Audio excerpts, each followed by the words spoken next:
Jayco J5 EV, SUV full elektrik compact Jayco yang harganya sangat-sangat menarik ya. Jadi biasanya kalau SUV EV compact gini yang dimensi 4,3, 4,4 meteran, itu harganya di atas 400 juta atau bahkan ada beberapa yang price-nya di atas 500 juta. Nah, si J5 EV ini yang varian atasnya aja itu harganya di bawah 300 juta. Dan yang varian bawahnya itu cukup jauh ya, di bawah 300 juta. Bener-bener harga yang gak masuk akal buat yang didapat. Bahkan kalau lihat dari eksteriornya aja itu kelihatan lebih mahal ya dibanding harga aslinya. Begitu juga fitur yang didapat dan safety-nya. Dan bahkan termasuk motor dan baterai yang didapat itu termasuk sangat gak masuk akal buat harga di bawah 300 juta. Nah, buat detailnya simak di 10 notifikasi dari Jayco J5 EV.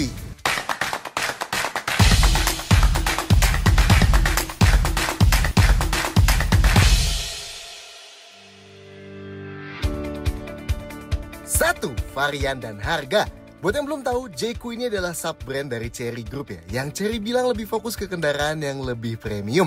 Brand Jayco ini sendiri nggak ada di Cina ya, dan hanya difokusin buat pasar ekspor aja. Salah satunya ya di Indonesia gini misalnya.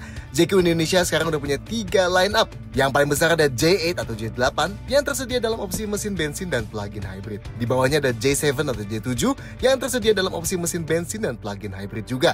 Dan yang paling baru ini nih, J5 atau J5 yang paling nggak sampai saat ini di Indonesia baru tersedia dalam pilihan BEV aja atau full electric. Nah, J5 EV di sini ada 2 varian. Standar yang waktu diperkenalkan harganya 249,9 juta dan premium yang harganya 299,9 juta. Kedua harga ini sama-sama harga khusus 1000 pembeli pertama, dan Jayco sayangnya nggak bilang ya setelah 1000 orang ini harganya bakal jadi berapa. Tapi mengingat Chery Group biasanya harganya harusnya sih nggak bakal naik jauh ya. Dan buat patokan, ini beberapa harga EV yang biasanya didapat di kisaran harga yang sama kayak J5 EV. Dan ini SUV EV berdimensi mirip dan yang punya spek motor dan baterai nggak jauh beda dari J5. So, cukup ngerti lah ya kenapa launchingnya J5 EV ini sempat bikin geger dunia otomotif Indonesia. 2. Pilihan warna.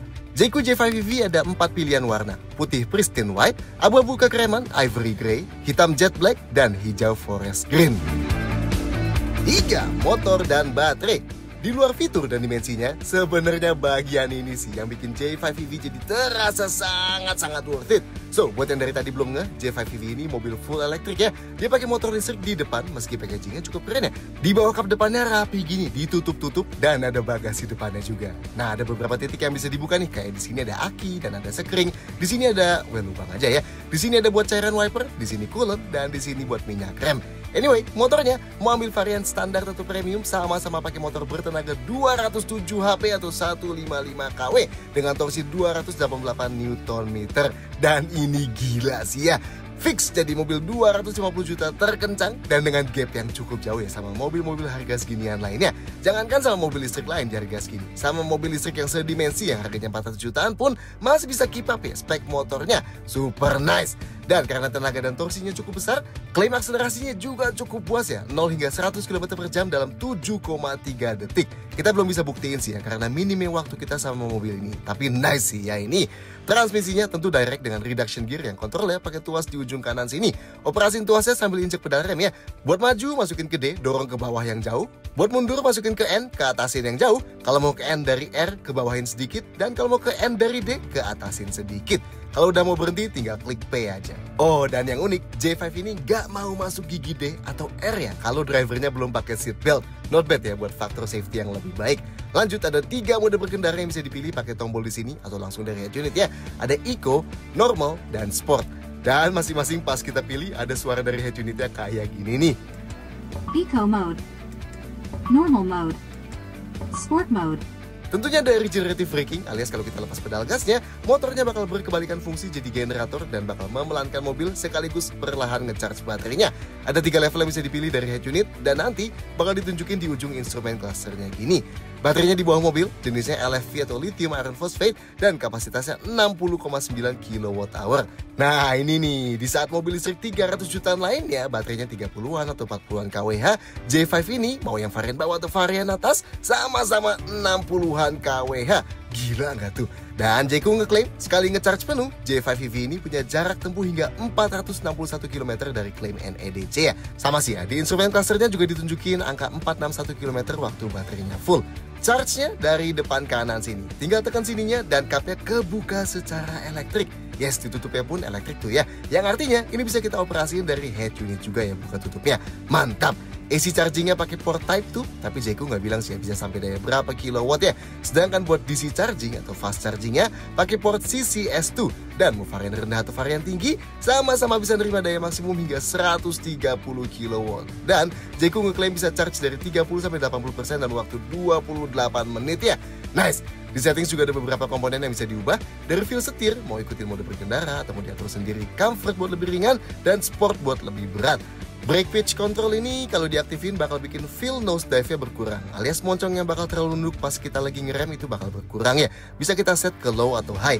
Dan kalau opsi brake sensation ini buat ganti-ganti rasa injek remnya ya. Sekali lagi, waktu kita sama J5 ini super singkat ya. Jadi kita nggak bisa ngasih impresi berkendara yang banyak. Tapi emang dari suspensi, steering, bahkan feel throttle dan feel remnya J5 ini jelas kerasa improve banget ya dibanding Omoda E5 dulu ya, yang seharusnya sih satu platform mereka.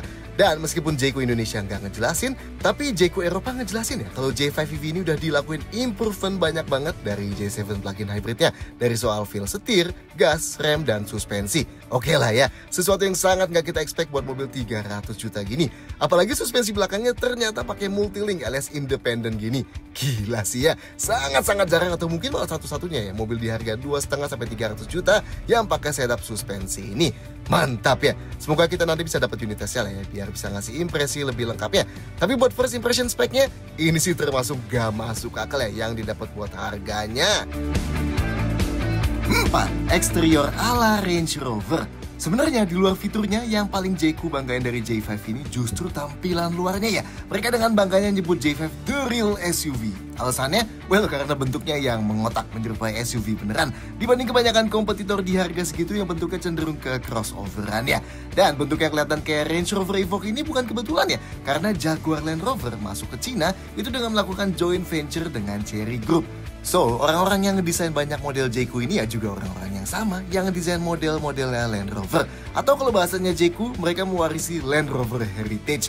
Meski ya kita kurang ngerti juga sih gimana copyright ini juga berlaku di luar Cina ya. Anyway, dimensi J5 lebih mirip SUV-SUV EV compact kayak BYD Atto 3, Hyundai Kona EV, MG ZS EV, dan kalau SUV bensin bisalah ketemu sama Honda HR-V, Hyundai Creta gitu-gitu. Oh, bahkan sama Evoque beneran pun mirip ya dimensinya. Sedangkan sama EV yang harganya mirip kayak Atto 1, Citroen ec3 atau Neta V2, itu otomatis J5 EV ini jauh lebih besar ukurannya. Detail desainnya, depannya, J5 ini kelihatan super clean karena desainnya kayak ketutup semua tanpa grill utama gini. Beda ya sama J5 bensin dan hybrid yang grillnya mirip-mirip sama J7 dan J8. Di yang EV ini juga kedua lampunya disambungin sama satu panel mika panjang yang dalamnya bertuliskan Jayco. Lampunya sendiri simple ya, satu proyektor di tengah yang kayak diapit sama panel vertikal yang bertuliskan LED Tech di luar dan High Tech di dalam. Bumpernya full bersih, apalagi di yang warna hitam gini sampai bawah hitam semua warnanya. Tapi kalau di yang warna lain cukup kelihatan sih pembeda pemisah warnanya kayak gini.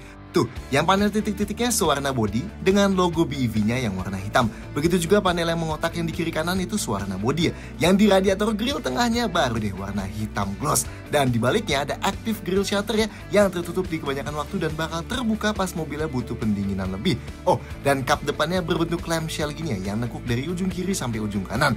Nice ya, detail lampu depannya unik nih ya. Kalau di siang hari, di arealnya dua garis horizontal ini dan lampu kecilnya sih di arealnya jadi meredup. Lampu besar dan lampu jauhnya dari proyektor LED yang sama dan lampu seinnya halogen. Nah uniknya kalau di malam hari atau di tempat gelap di arealnya emang masih si dua garis horizontal ini. Tapi kalau lampunya kita set ke lampu kecil dia langsung nyalain proyektor LED-nya juga ya. Jadi pas kita cobain sih kalau di tempat gelap itu nggak bisa masukin ke lampu kecil kayak di siang hari.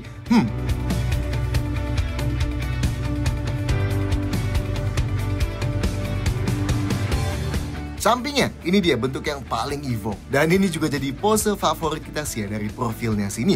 Kayak di Evoque juga, kaca di pilar C-nya J5 EV ini yang ukurannya hampir sebesar kaca-kaca di depannya juga itu ngasih efek mobil yang kelihatan lebih panjang dibanding dimensi sebenarnya. Tentunya karena atapnya agak menurun di belakang, jadinya tetap dapat kesan yang sleek juga. Ada cladding plastik doff tapi di sambungan bumper depan dan belakang dan di bawah pintu aja. Dia nggak sampai nyambung ke lingkar fendernya ya. Dan handle pintunya kudos to Jayco yang gak maksain J5 pakai handle pintu lipat juga. Kayaknya model entry level gini emang paling bener pakai handle standar gini aja ya, yang kemungkinan malfunctionnya minim. Velgnya model aero banget ya, dengan warna dual tone. Ukurannya 18 inci yang sebenarnya sih termasuk gede buat di harga ini. Tapi emang kelihatan agak kecil di bodinya J5 yang mengotak ini. Dan ini dipakein ban 235-55R18. Detail lainnya ada roof rail yang modelnya terintegrasi gini. Spionnya pakai model yang bertengger di pilar A dan pilar B-nya dilapisin lapisan doff gini ya. Oh, dan speknya dari samping sini juga cukup oke ya. Ground clearance-nya 200 mm, approach angle-nya 20 derajat dan departure angle-nya 29,8 derajat. Not bad ya. Belakangnya, yes, bagian ini juga kelihatan kayak Evoque banget ya. Dan sekali lagi bisa dapat impresi desain ala mobil miliaran di harga sepertiga miliar gini, jelas luar biasa spesial. Meskipun harus terima juga kalau dibilang copycat sama beberapa pihak yang gak suka ya. Gak kayak depannya, kedua lampu kiri kanan belakangnya gak disambung panel mica, tapi pakai panel body color aja dengan emblem Jayco. Dan lampunya sendiri luar biasa tipis ya, dengan isi ketiga dimensian yang ada tulisan LED teknologi di pinggir luarnya. Ada spoiler kayak gini dan kita suka nih gimana Jayco nyembunyiin wiper belakangnya di balik spoiler. Sekali lagi kerasa spesial buat mobil seharga 300 juta gini. Dan di bagian bawahnya ada cladding plastik hitam yang lebih besar gini. Detail lampu belakangnya full LED ya. Lampu malamnya LED dan ini jadi DRL juga ya. Jadi kalau kita jalan di siang hari dia bakal nyala juga. Lampu remnya LED yang sisi dalam jadi lebih terang dan ada high mount stop lamp LED. Lampu seinnya LED, ada fog lamp LED di bawah tengah sini dan lampu mundurnya LED juga.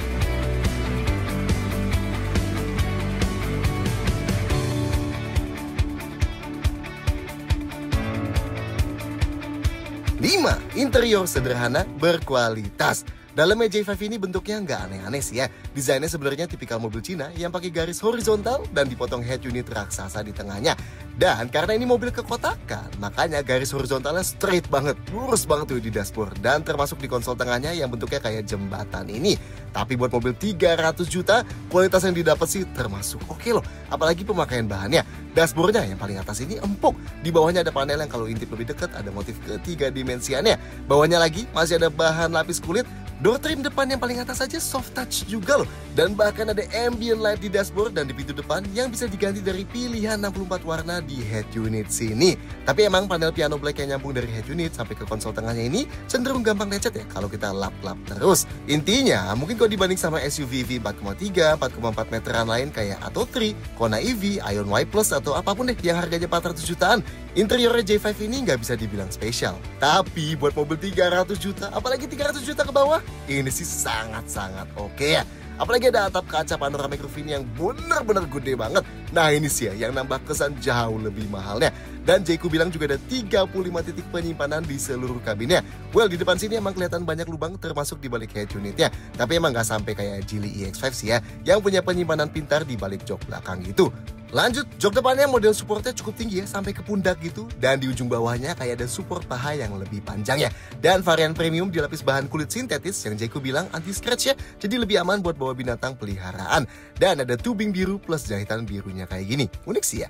Dan ini jok belakangnya. Bentuknya nggak aneh-aneh sih, tapi sama kayak depannya, di bagian kiri kanannya kayak ada tambahan support paha yang lebih panjang juga. Headrestnya ada di ketiga titiknya dan masih ada tubing plus jahitan biru juga di belakang sini. Setirnya model 4 spokes yang unik nih ya. Jahitannya model double cross gini yang pakai warna biru juga. Dan panel bagian bawahnya unik tuh ya, garis-garis gitu. Pintunya bentuknya nggak ada yang menonjol sih. Tapi kayak yang tadi kita bilang, di depan sini paling atasnya soft touch ya bahannya. Nice lah. Bawahnya ada panel yang kayak kayu doff gini. Dan tengahnya lagi masih lapis kulit besar yang ada jahitan birunya.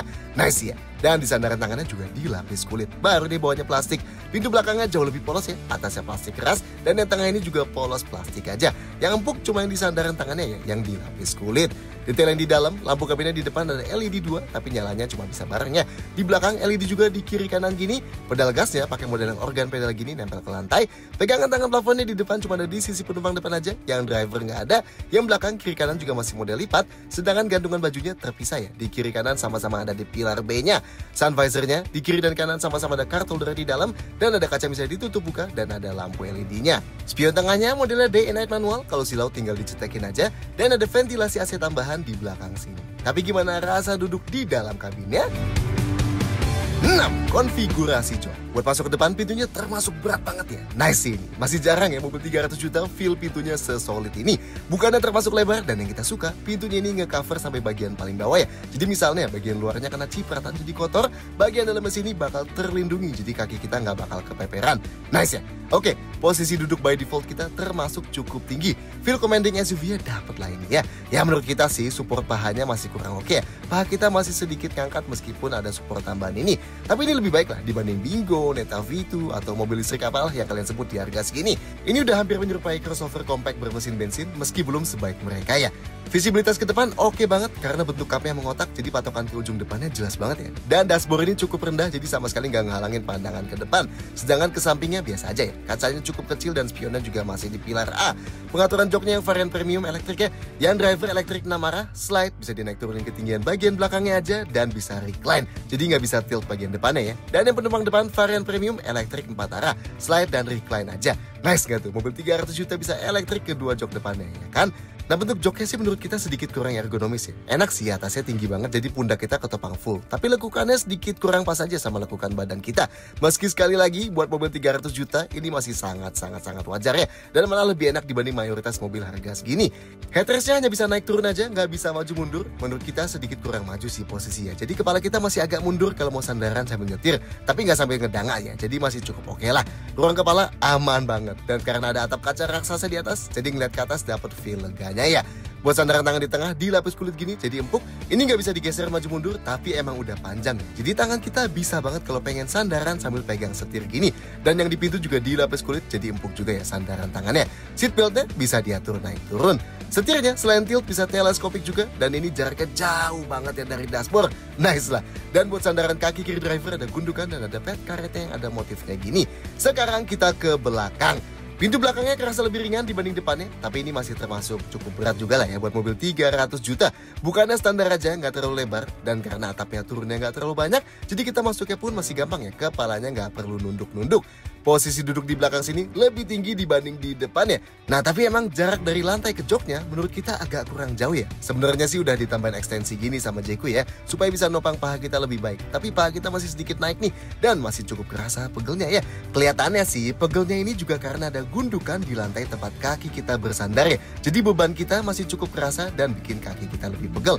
Agak kayak di Tigo Cross lah ya rasa duduknya. Mungkin buat yang tingginya di bawah 165 cm nggak masalah. Tapi di atas itu bakal pegel sih ya kalau mau jalan jauh. Jok ini nggak bisa digeser maju mundur, tapi ruang kakinya termasuk sangat aman ya.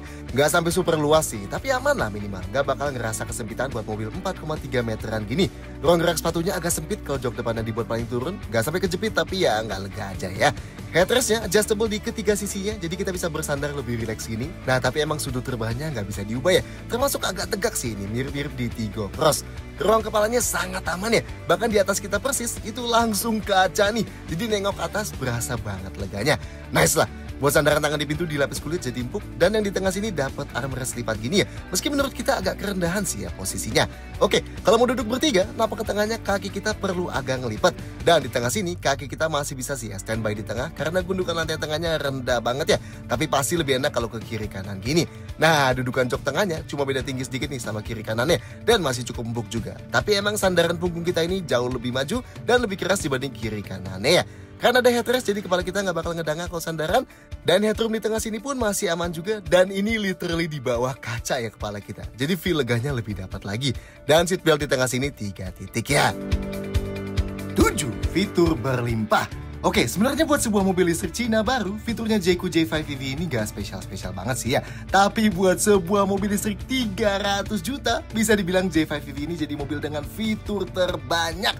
Kita detailin yang varian premium ini ya. Buat ngecharge dulu, di depan sini ada wireless charger. Yang HP-nya sih compatible, tinggal taruh aja dan nanti bakal ke-charge. Dan buat HP Android yang compatible, dia bisa charge hingga daya 50 watt. Dan ada lubang pendinginnya juga tuh ya. Nice lah. Di bawah konsol tengah sini juga ada satu power outlet 12 volt, 2 USB port, 1 Type-C dan 1 Type-A. Di balik spion tengah ada 1 USB port Type-A. Ini biasanya kepake buat colok dashcam ya.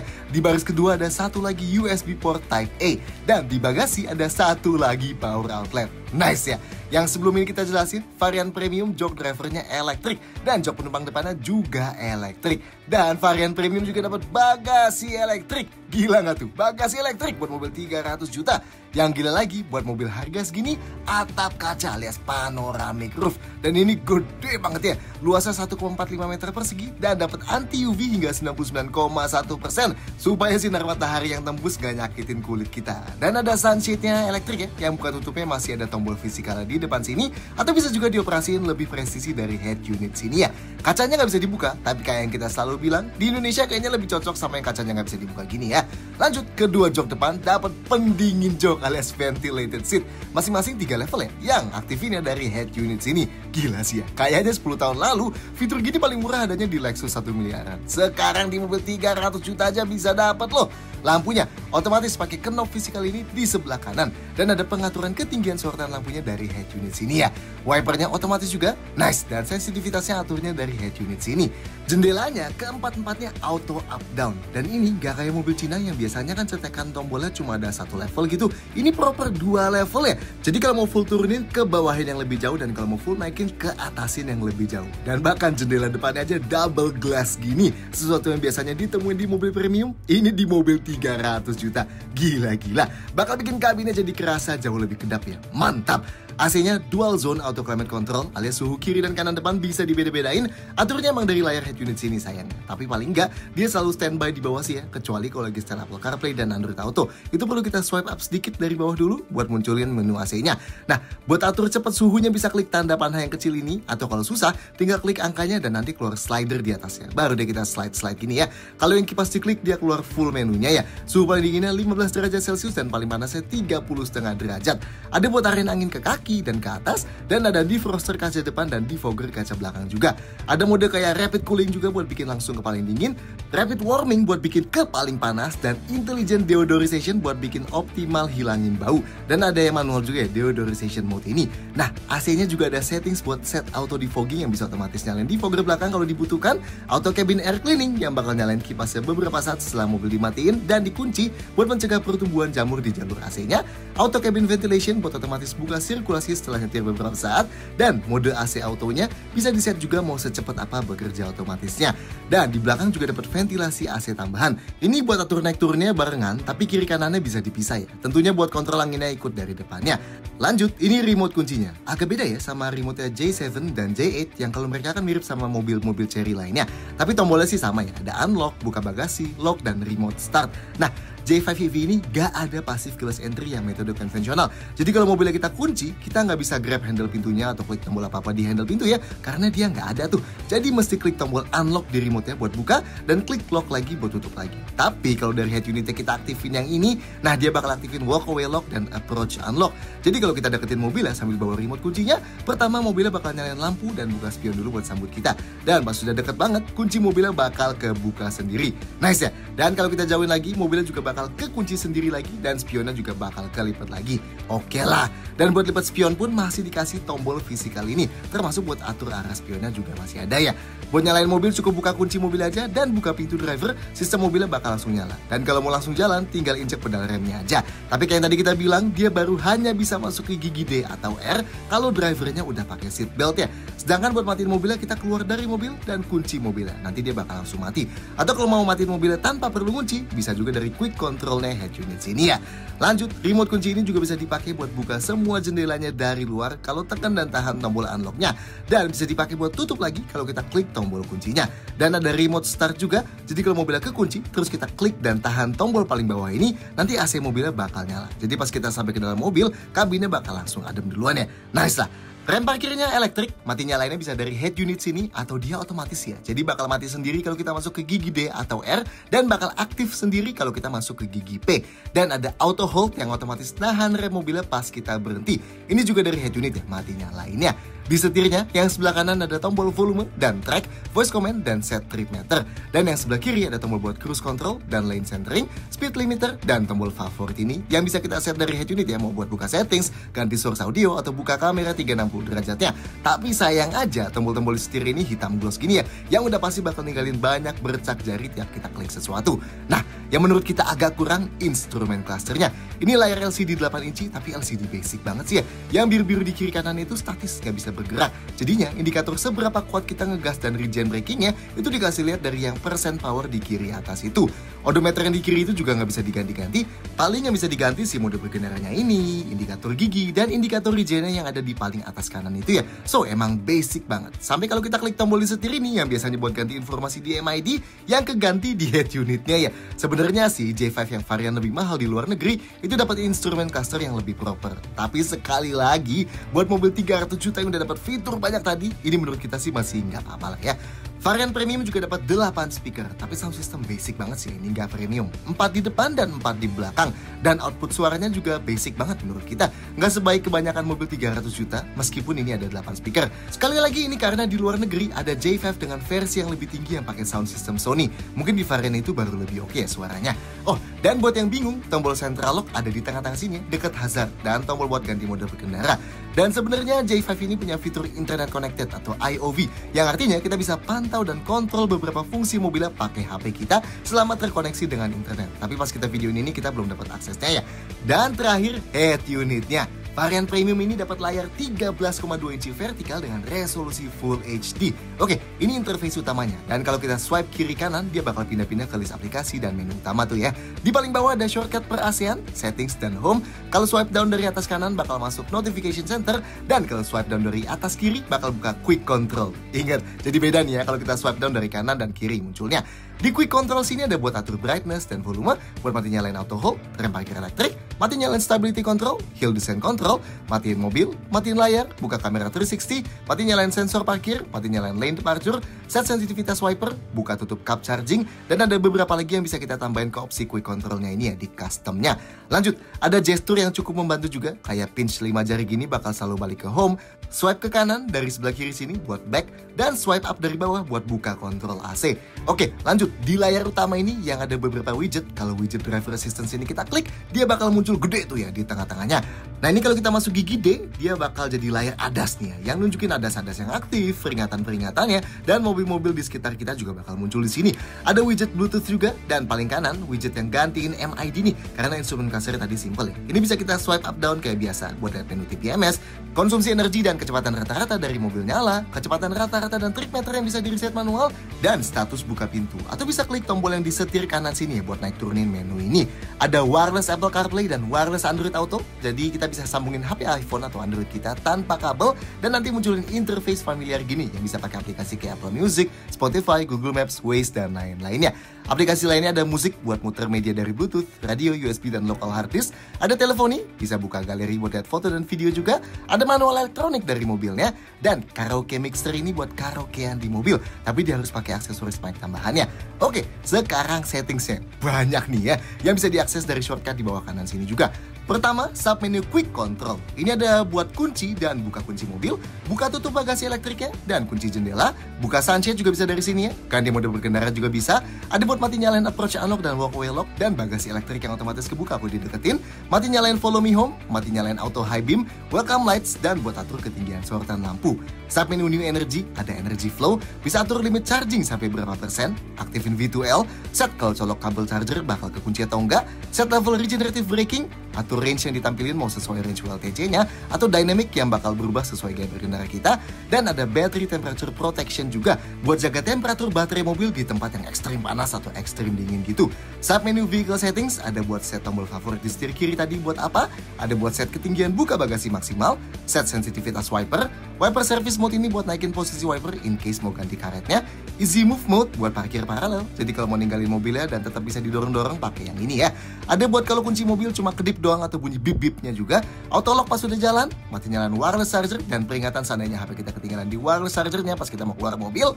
Drive mode memory ini bakal ninggalin mode berkendara di yang terakhir kita pilih, bisa set bobot setir disesuaikan sama mode berkendara atau pilih sendiri, mati nyalain brake pitch control buat pengereman yang lebih nyaman, feel pedal remnya bisa diganti, reset TPMS, dan mati nyalain spion lipat otomatisnya. Sampai menu driver assistance ini buat atur semua fitur ADAS-nya yang bakal kita jelasin di nomor setelah ini. Sampai menu ambient light buat atur segala ambient light yang di dalam kabin. Sampai menu Bluetooth, sampai menu sound buat atur persuaraan, termasuk speed compensated volume yang bikin suaranya otomatis makin keras kalau kita jalan makin kenceng dan sebaliknya. Sampai menu voice buat atur perintah suara. Sampai menu display buat atur yang berhubungan sama layar, termasuk screen cleaning yang kalau kita klik, kita bakal masuk ke layar gelap ini yang bisa kita pakai buat lap-lap layarnya dulu ya. Kalau udah tinggal tahan yang di tengah selama 5 detik ya. Dan submenu sistem buat yang lebih berhubungan sama basic head unitnya kayak tanggal, bahasa, satuan unit, dan lain-lain. Gimana seandainya head unitnya error pas lagi kita jalan? Kita tinggal klik dan tahan tombol bintang di setir kiri ini selama 10 detik. Dan head unitnya bakal ke restart. Dan ada animasi plus lagu yang kedengeran kayak lagi mau nyambut pembicara seminar kayak gini nih.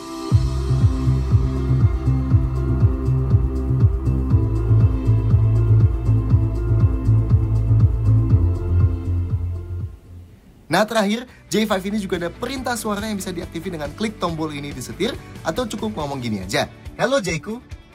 I'm listening. Open driver side window. Okay. Open passenger side window. Okay. Close all windows. Okay. Open sunshade. Okay. Go ahead. Open trunk. Okay. Close trunk. Okay. I'm here. Set the driver side temperature to 20 degrees. Okay. Turn on ventilated seat. Okay. Hello. Change the ambient light color to green. Gimana? Buat mobil 300 juta sih termasuk sangat-sangat oke ya. 8. Safety lengkap. Sama kayak fiturnya, sebenarnya kelengkapan safety-nya J5 ini nggak spesial-spesial banget buat sebuah mobil listrik Cina baru. Tapi buat mobil 300 juta termasuk sangat lengkap ya. Kita bahas yang di varian premium ya. Airbag-nya ada 6, 2 airbag depan, 2 airbag samping yang ada di samping luar jok depan, dan 2 airbag pilar yang memanjang. Remnya yang depan cakram ventilasi dan yang belakang juga cakram. Tentunya ABS, EBD, dan brake assist komplit lah ya. Dan karena ini mobil listrik jadi ada regenerative braking-nya yang levelnya bisa diatur dari head unit tadi. Dan ada brake pitch control dan feel pedal remnya juga bisa diatur dari head unitnya sini ya.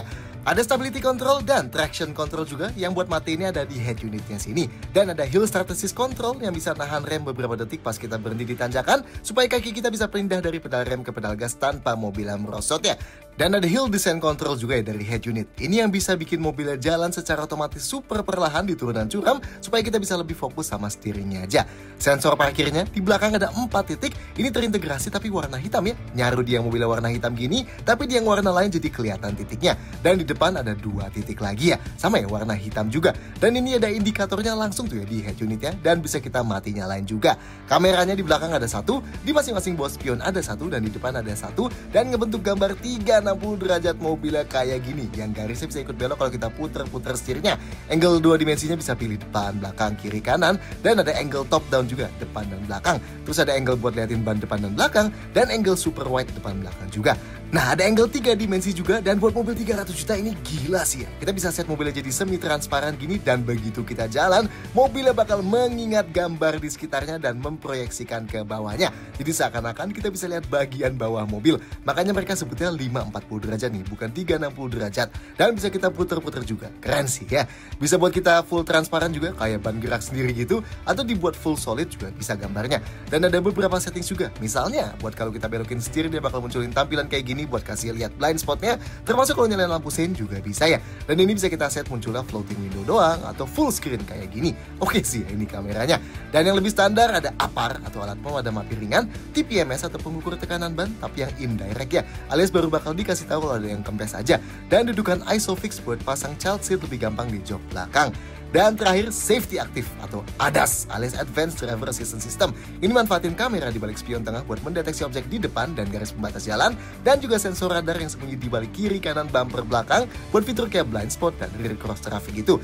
Jayku bilang ada 17 list ADAS-nya. Tapi daripada kita hitungin, kita jabarin aja ya apa yang ada di head unitnya sini. Dan ini belum kita praktekin juga, jadi nggak bisa kita tunjukin langsung.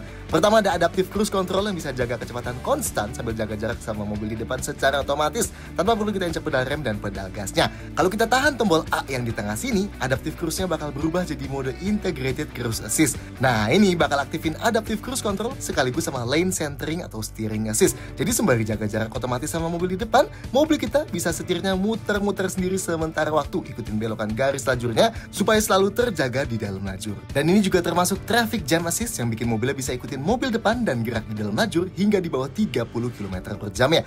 Ada forward collision warning yang bisa ngasih peringatan kalau ada kemungkinan nabrak objek di depan, dan ada automatic emergency braking yang bisa ngerem otomatis kalau udah dikasih peringatan nabrak tapi nggak kita gubris. Dan ada rear collision warning yang bakal ngasih peringatan ke kita kalau seandainya ada mobil atau motor di belakang kita yang melaju terlalu cepat mendekati kita ya. Ada lane departure warning yang bisa mendeteksi garis pembatas lajur, dan kalau kita berpotensi keluar garis tanpa nyalain lampu sein nanti bakal dikasih peringatan.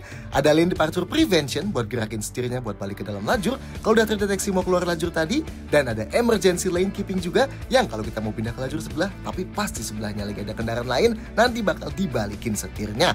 Ada lead car departure alert yang ngasih peringatan kalau mobil depan kita udah jalan. Ada intelligent high beam control yang bisa mati nyalain lampu jauh secara otomatis tergantung keadaan di depan. Ada intelligent avoidance system yang kalau kita lagi jalan kencang dan terdeteksi ada kendaraan super besar kayak truk atau bus gitu di kanan atau kiri depan, mobil kita bakal bergerak agak menjauh buat menghindari risiko benturan ya. Ada blind spot detection yang bisa nyalain indikator ini di spion kalau terdeteksi ada objek di titik buta 3/4 belakang kiri atau kanan. Dan ada lane change assist yang bisa kedipin peringatan tadi dan ngasih peringatan bunyi kalau kita ngasih lampu sein ke arah yang ada objek di blind spot itu. Dan ada rear cross traffic alert yang bisa ngasih peringatan kalau pas kita lagi mundur ada objek mendatang dari belakang kiri atau kanan.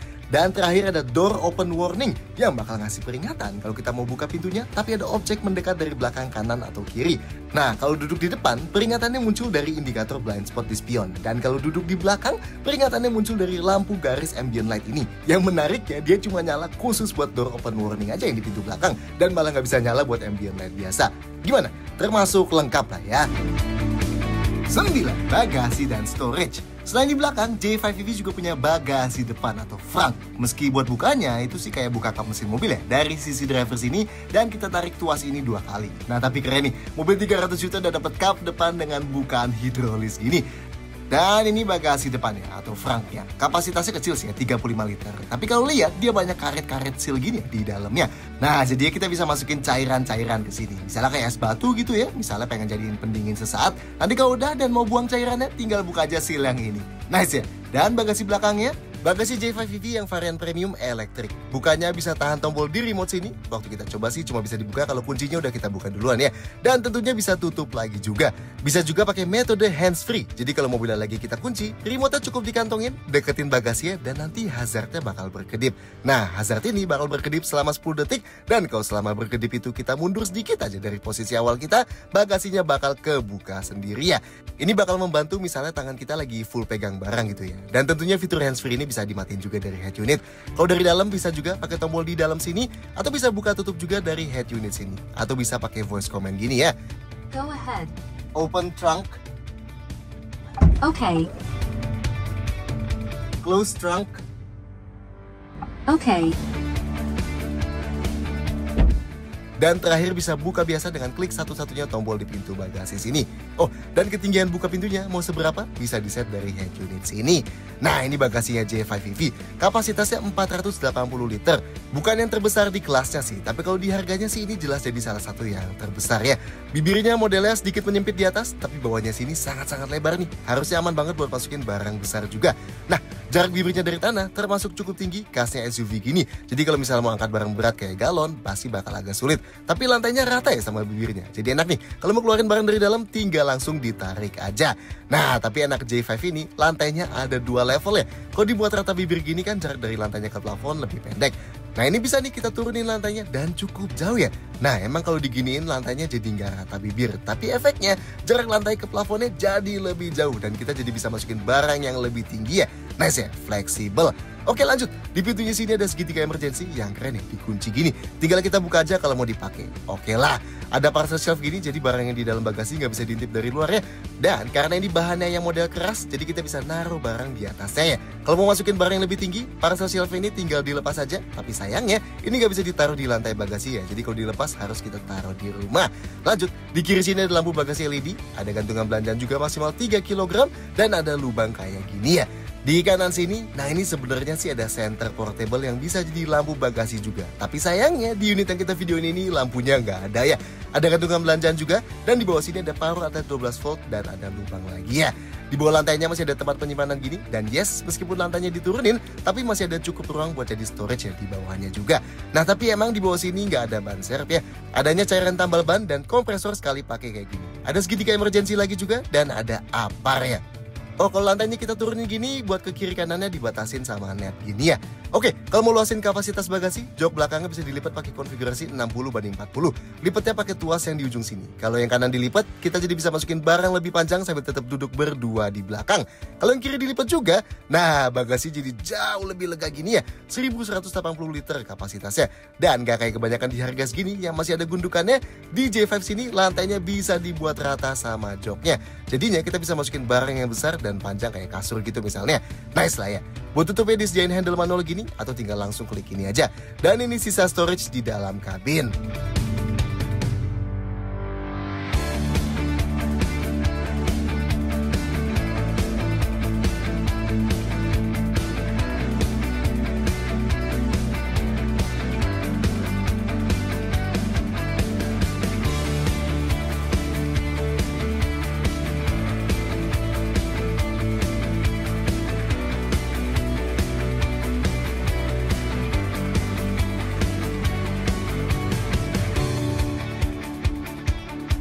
Sepuluh detail-detail lain.